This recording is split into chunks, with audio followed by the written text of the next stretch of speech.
And girls, another lesson here from our level literacy intervention from Heinemann. Again, I have permission to share these texts with you and lessons. So today I want to focus on two different things. We are going to do word work using a poem.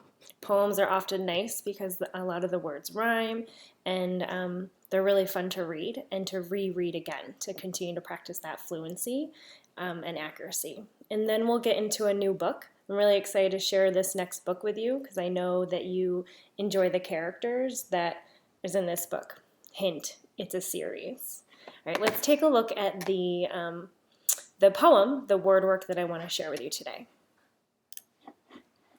So here we are. Here's our poem. You will notice I have a couple things in a box that have different colors. I'll talk about those after we read the poem. The poem is titled 1, 2, 3, 4, 5. Or 1, 2, 3, 4, 5. All right, I'll read it for you and I just want you to listen. 1, 2, 3, 4, 5. I caught a fish alive. 6, 7, 8, 9, 10. Then I let him go again. Why did you let him go? Because he bit my finger so. Which finger did he bite? The little finger on the right. I hope you were able to hear some of those rhyming words. Now I'm going to focus us to this yellow part, the CV. We're going to be talking about different word parts. The CV really just means a consonant and a vowel. When there are just two letters, a consonant followed by a vowel, almost always that vowel will make the long vowel sound.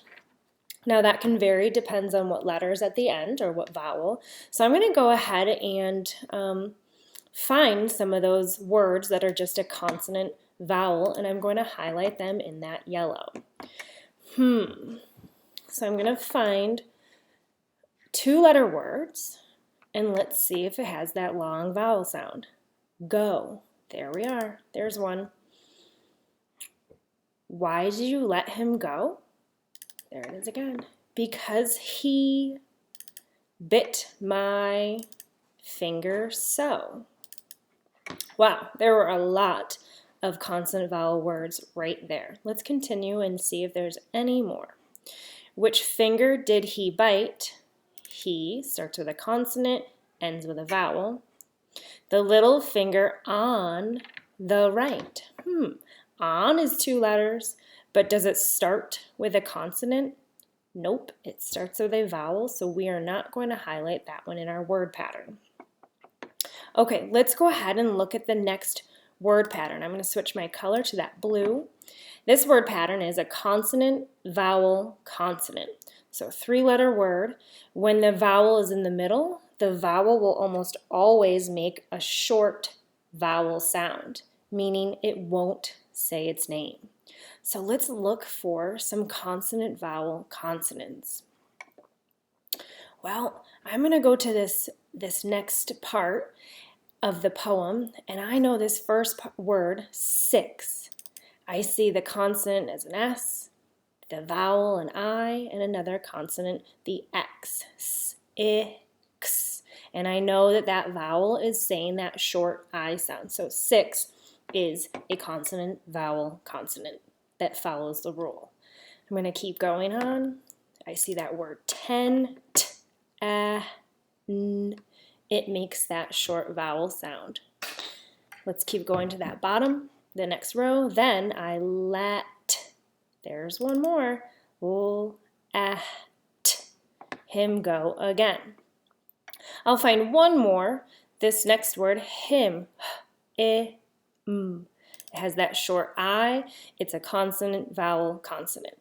If you'd like to pause this video right now, go ahead and try to find other words that are that consonant, vowel, consonant pattern. I'm going to move on to the next pattern that we're looking at. It's a consonant, vowel, consonant with that magic E. We're looking for words that has that middle vowel sound that says its name. Some words are rule breakers, so do not get tricked. So we'll go ahead and start at the tippy top. 1, 2, 3, 4, 5. Well, I can see that there's an E at the end of this word, and I'm going to say that I in the long sound it makes, I've. Yep, that follows the pattern. I caught a fish alive. 6, 7, 8, 9, 10. Oh, I see a magic E at the end of this word. Let's see if it has the long I sound. I, 9. Yep. If it didn't, it would be nin, which that's not a word. Then I let him go again. Why did you let him go? Because he bit my finger so. I'm going to stop right there. And again, I want you to pause this video if you can and see if you can find another word in the last two sentences that have that consonant, vowel, consonant, silent E pattern. So go back and look at the green highlights that I've done and see if you can find one more at the bottom. All right. So poems are really fun. They tend to rhyme. They have a little rhythm to them, and it's an easy way to practice your fluency.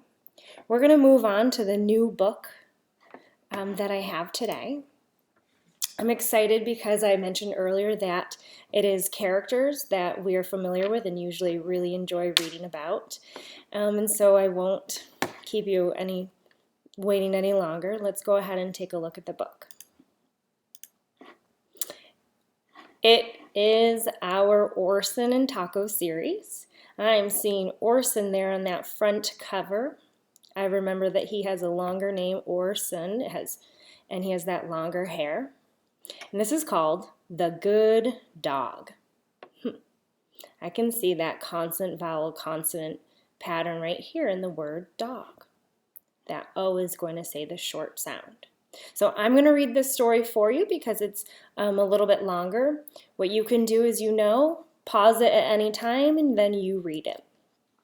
Let's go ahead. A couple things I want you to focus on is reading high frequency words quickly and reading the dialogue with expression. Remember, dialogue is when we see those two quotation marks, the two talking marks that surround chunks of words. That tells us that someone is speaking in the story.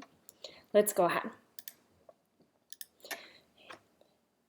Here's the title page again. The Good Dog, Orson and Taco. Jack said, "Sit, Orson." Orson was a good dog. He sat. Oh, no. The text or the words didn't tell us anything that happened bad, but Jack's speech bubble over here says, oh, no. And if you're looking carefully at the picture, you can tell that something else happened. So as we continue to read this book, I want you to really think about what is the author telling you with the words, the text, but what is the illustrator showing you? And I want you to think, are those what the viewpoints, are they showing you the same exact thing, or are they showing you something different? Right here on this page, I'm noticing that the illustrator and the author are showing us different things. Let's see if that's the same on the other pages. Jack said, "It's time for a walk, Orson." Orson was a good dog. He went for a walk with Jack. Oh, no. Uh-oh. Come, Orson, Jack said. Orson was a very good dog. He ran to Jack. Oh, no.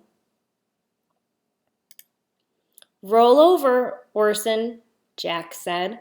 Orson rolled over and over. Oh, no. Jack said, sit up and beg. Orson liked to be good. He sat up and he put his paws up. Oh, no. Get the paper, Orson, Jack said. Orson wanted to be good. He ran and got the paper. Oh, no. Then Jack said, "Get the ball, Orson." Orson was very good. He got the ball for Jack. Oh, no. "It's time for a nap," Jack said. And Orson was a good dog. A very good dog. Good boy. The end.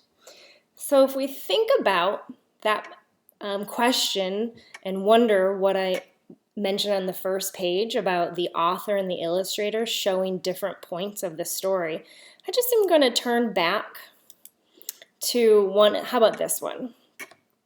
So the author wrote that Orson wanted to be good, and he ran and got the paper. So I'm picturing that in my head. Oh, great. The dog, he went and got the paper, he brought it back. No big deal. Paper's good. But looking at the illustration, you can see that the paper is in Orson's mouth, which is what I pictured, but it is torn to shreds. So the illustrator is really trying to show you that it is important to almost read the pictures. You have to read the pictures because the author might not be telling you every single thing in the book.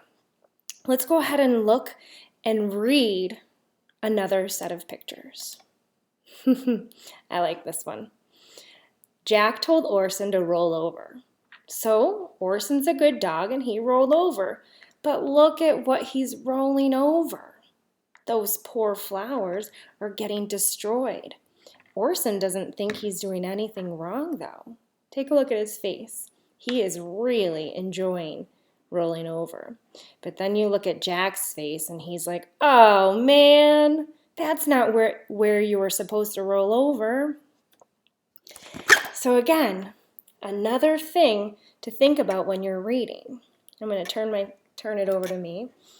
That the author and the illustrator sometimes are showing you two different ideas in the story. So it's really important to think about what is the author saying in the text or the words, but also reading those pictures. Really think, what is happening there? Are they talking about the same thing? Are they showing the same ideas? Or are they trying to show you a different meaning within the illustrations compared to the words? So again, I hope you read that book, enjoy it, it makes me laugh. I really like when Jack says, "Oh no," every time, because you know what? Sometimes everything is not perfect and that is okay. All right, I'll see you guys next time.